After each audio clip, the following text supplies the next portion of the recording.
ট্রাম্পের সিদ্ধান্তে বিশ্বব্যাপী হাঁপ ছেড়ে বেঁচেছে। Take back your country. This is not a so-called regime change war. Eliminate the threat of Iran's short-range ballistic. আসসালামু আলাইকুম, আমি জহিরুল ইসলাম জহির। সবাইকে আমন্ত্রণ জানাচ্ছি বিডিএ অ্যাফেয়ার্সে। টাকো ট্রাম্প সর্বক্ষণ ভয়ে পিছিয়ে আসেন। ট্রাম্প এখন taco Trump always chickens out.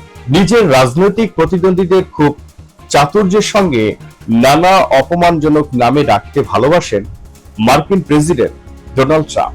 তার পররাষ্ট্রমন্ত্রী মার্কো রুবিও কিছুটা খাটো, সেজন্য তার নাম দিয়েছেন লিটল মার্কো।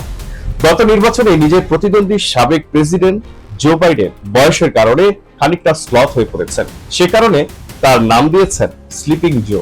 কিঞ্চিত স্থলকায় হওয়ায় অভিনেত্রী রোজি ও ডলের নাম দিয়েছেন ফ্যাট পিগ। এবার নিজেই ট্রাম্প আটকে গেছেন সেরকম এক নামে, সবাই এখন তাকে ডাকে টাকো নামে। ইংরেজি 4 আদ্যক্ষের টাকো মানে Trump always chickens out. Bangla যার অর্থ দাঁড়ায় ট্রাম্প সর্বক্ষণ ভয়ে পিছিয়ে আসেন। ভয় হোক বা না হোক, তিনি যে হরহামেশা মত বদলান সেটা কে না জানে। বাণিজ্য শুল্ক নিয়ে তার কাণ্ড দেখুন। চীনের বিরুদ্ধে আজ 145% শুল্ক ধার্য করলেন, তো 2 দিন পর তা কমিয়ে আনলেন 30%। ইরানের শর্তে যুদ্ধবিরতিতে যাবার আগে ইরানের বিরুদ্ধেও টাকো ট্রাম্প একই রকম হুমকি দিয়েছিলেন।